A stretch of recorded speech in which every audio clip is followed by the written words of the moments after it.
Hello again, and welcome to Real Canadian Heroes, the series dedicated to commemorating the unyielding resolve and selfless service of those who have worn the Canadian Armed Forces uniform. My name is Mario Gaudet, former Army Reservist and someone who was raised throughout their childhood on Canadian Armed Forces bases. In these episodes, we examine not the spectacle of war, but the profound discipline, tactical acumen, and moral fortitude that define our soldiers in the line of duty. In this, our fourth installment, we turn our attention again to the arid expanses of Kandahar Province, Afghanistan, though the foundations of this story lie in the communities of la belle province de Quebec. Private Taumy St-Hilaire, a dedicated infantryman of the Royal 22e Régiment, exemplified the warrior ethos on April 19, 2011.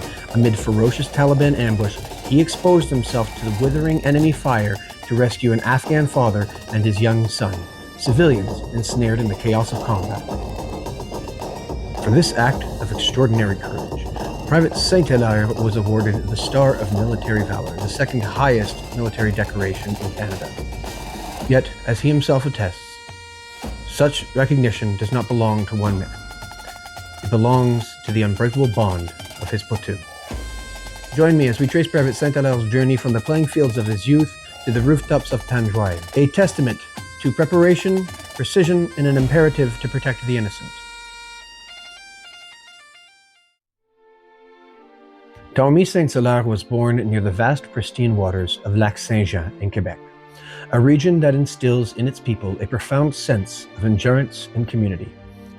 Raised in the vibrant area around Montreal, young St-Hilaire embodied the restless drive of adolescence, channeling his energies into competitive sports. The events of September 11, 2001 cast a long shadow over his formative years, reshaping his global perceptions of security and service, and subtly influencing an entire generation of young Canadians to consider a call to arms. For St-Hilaire, the energy found its outlet on the gridiron. As a teenager, he excelled as a linebacker with the midget AAA Dragons de la Beauce et Humaine, a team that demanded the same unyielding teamwork and physical rigor as any infantry section. In the standout 2006 game against the North Shore Mustangs, the 16-year-old St-Hilaire recorded an impressive 12 solo tackles, 8 assists, 3 pass knockdowns, 2 quarterback sacks, and an interception. Statistics that underscored his instinctive command of the field and his commitment to the collective effort. Football for him was more than recreation. It forged the bonds of camaraderie and the instinct to advance under pressure, principles that would later resonate deeply in his military service. By age 18, St-Hilaire pursued football full-time in Montreal, supplementing his training with part-time work while living independently. Yet despite the thrill of competition, he sensed a void, a lack of direction in civilian life. As he later reflected in an interview with Maclean's magazine, "I was taking football pretty seriously, but it was like I was going nowhere. I felt a bit lost." It was during this period that family influence proved pivotal. His oldest brother, already serving in the Canadian Armed Forces, exemplified the structure and purpose St-Hilaire sought. In 2009, St-Hilaire enlisted in the Canadian Armed Forces, joining the storied Royal 22e Régiment, the VanDoos, a French-speaking infantry unit with a legendary legacy tracing back to the War of 1812 and the battles from Dieppe to Korea. Their motto, Je me souviens, I remember, encapsulates a collective memory of sacrifice and resolve. For St-Hilaire, it represents not merely a posting, but a lineage of Quebec warriors committed to duty. Basic infantry training at Canadian Forces Base Valcartier near Quebec City is a crucible of transformation. 10 weeks of unrelenting physical and mental conditioning, from extended route marches to urban combat simulations. St-Hilaire adapted swiftly, qualifying as a machine gunner, the soldier responsible for delivering sustained suppressive fire to enable maneuver and protect the flanks. This role demanded the precision and power that he had honed on the football field, now directed towards the defense of his comrades and mission objectives. From the outset, his intent was clear: deployment to Afghanistan. As he himself noted, "Seriously, it was my goal to go. When I joined, I didn't have anything else in mind."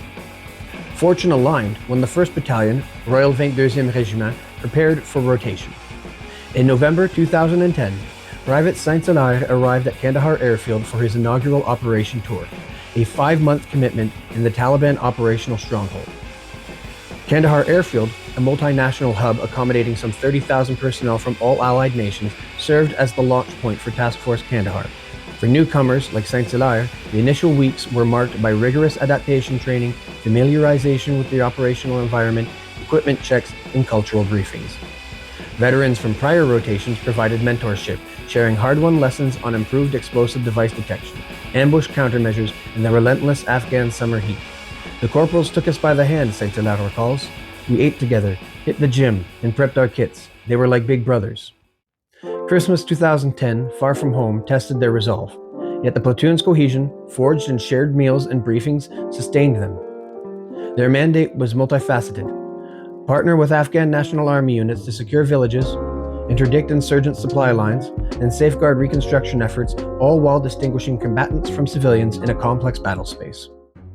By early spring 2011, St-Hilaire's platoon operated routinely in Panjwai District, a Taliban sanctuary of dense orchards and interconnected villages where threats lurked in every irrigation canal and tree line. On April 19th, in the village of Chalgar, a patrol comprising 8 Canadian infantrymen, 10 Afghan National Army soldiers, an interpreter, and a K-9 explosive detection team embarked on a standard route clearance to neutralize IED threats. St-Hilaire, as machine gunner, positioned second from the rear, maintained a vigilant overwatch. The morning unfolded with deceptive calm under a clear sky. Then, without warning, the crack of rifle fire shattered the air, bullets impacting a mud brick wall mere meters ahead.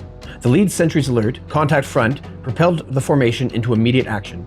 The platoon sought hard cover, directing non-combatants, women, children, elders, towards safety within the compounds. Radio traffic surged, enemy elements, approximately 3 firing positions concealed in an adjacent tree line some 200 meters distant, executing a coordinated L-shaped ambush. St-Hilaire and his Afghan counterpart rapidly scaled a nearby rooftop for elevated fire support, exposing themselves to enfilade. Unlimbering his C6 general-purpose machine gun, St-Hilaire commenced controlled bursts of suppressive fire, methodically traversing the suspected enemy positions to suppress and fix the threat. In the midst of the exchange, St-Hilaire's scan revealed a dire situation. Approximately 15 meters forward, in an exposed irrigation ditch, an Afghan elder, bearded and wide-eyed, clutched his son, a boy perhaps 8 or 9 years old. Frozen in terror, they lay vulnerable to crossfire, with rounds impacting perilously close. These were non-combatants, bystanders in a conflict that blurred lines between insurgent and the innocent. Without hesitation, St-Hilaire keyed his radio. "Civilians down, father and son in the ditch, forward."